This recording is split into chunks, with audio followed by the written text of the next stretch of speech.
अष्टावक्र गीता अध्याय 18 जीवन मुक्ति। अब विस्तार से सुनिए। इस अध्याय का विवरण इस प्रकार है।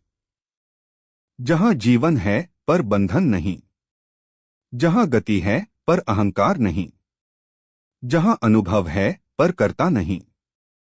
अब तक की यात्रा में राजा जनक अनेक भावों, अवस्थाओं और बोधों से गुजर चुके हैं। वे अब केवल ज्ञाता नहीं रहे, बल्कि जानने की प्रक्रिया से परे चले गए हैं।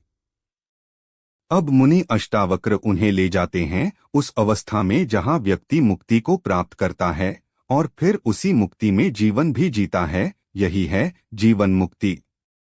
मुनि कहते हैं, राजन, मुक्ति का अर्थ यह नहीं कि शरीर छूट जाए या सांसारिक कर्तव्यों से भाग लिया जाए, बल्कि यह जान लेना कि मैं शरीर नहीं हूँ, कर्ता नहीं हूँ, भोक्ता नहीं हूँ, और इस बोध में जीवन जीना, यही है जीवन मुक्ति। राजा जनक पूछते हैं, हे गुरुदेव, क्या ऐसा संभव है कि कोई व्यक्ति संसार में रहते हुए भी मुक्त रहे?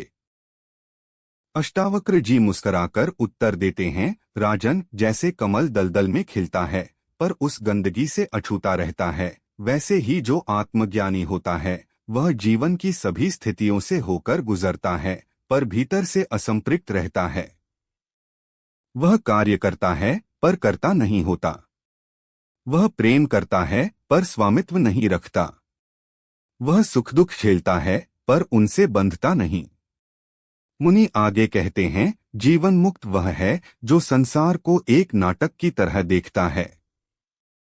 वह जानता है कि सब कुछ हो रहा है पर मैं उसमें कहीं नहीं हूँ। जैसे कोई चलचित्र देख रहा हो, सुखद दृश्य हो या दुखद, वह साक्षी बना रहता है। इस अध्याय में अष्टावक्र जी कहते हैं, जिसे आत्मा का ज्ञान हो गया उसे अब कुछ सिद्ध नहीं करना, उसे समाज को कुछ दिखाना नहीं, उसे तप करने की आवश्यकता नहीं। वह सहज, मौन और भीतर से पूर्ण हो गया है। जनक इसको सुनते हुए अनुभव करते हैं, अब उन्हें न किसी उपलब्धि की आकांक्षा है, न किसी संबंध का मोह।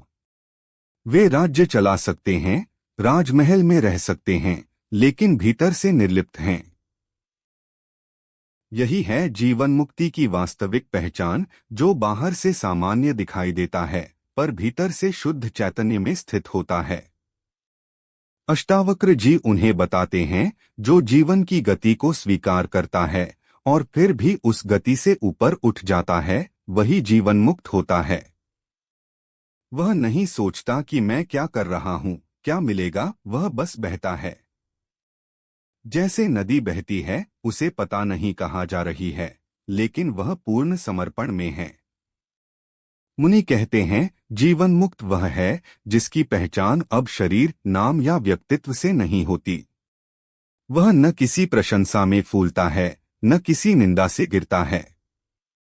वह स्थिर है, शांत है, गहन है, जैसे आकाश। यहाँ एक अत्यंत सुंदर दृष्टांत दिया गया है। एक व्यक्ति सोते समय स्वप्न देखता है कि वह राजा है, सिंहासन पर बैठा है। फिर अचानक नींद खुल जाती है। अब वह जानता है कि वह राजा नहीं था। जीवन मुक्त वही है जो जान गया है कि यह संसार, यह कर्तापन, यह संबंध सब स्वप्न के समान हैं। अब वह जाग गया है और इसलिए वह मुक्त है। जनक भाव विभोर हैं। वे कहते हैं, गुरुदेव, यह ज्ञान तो पूर्ण विराम है। अब न कोई प्रश्न बचा, न कोई उत्तर चाहिए। अब मैं हूँ और यही होना पूर्ण है। अष्टावक्र जी कहते हैं, राजन, जब साधक यह जान लेता है कि वह जन्म और मृत्यु से परे है, कि वह समय और स्थान से अछूता है, तब वह जीवन मुक्त होता है। अब न उसे किसी से भय है, न मोह, न क्रोध, क्योंकि सब कुछ चित्त की लहरें हैं और वह चित्त से परे पहुंच गया है। जीवन मुक्त वही होता है जो जान लेता है कि यह जीवन स्वयं में पूर्ण है और उसे कुछ भी जोड़ने की आवश्यकता नहीं। न साधना, न तपस्या, न ध्यान, सब प्रवाह के रूप में आते हैं, पर उसकी आत्मा शुद्ध साक्षी रहती है। मुनि अंत में कहते हैं, राजन, तू अब जीवन मुक्त है। अब तुझे कुछ भी करना नहीं, केवल होना है। इस होने में ही अनंत ब्रह्मा की झलक है। जब तू हर स्थिति में मौन और साक्षी रहेगा, तभी तू सच्चे अर्थों में मुक्त रहेगा। इस अध्याय का सार यही है। जीवन मुक्ति का अर्थ है जीवन जीते हुए भी आत्मा में स्थित रहना। यह कोई साधना नहीं, बल्कि साधना के पार की स्थिति है, जहां कर्तापन समाप्त हो गया है।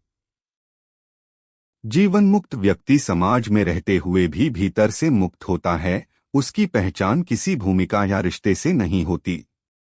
वह एक होने की अवस्था में जीता है, जहां न कुछ पाना है न कुछ खोना।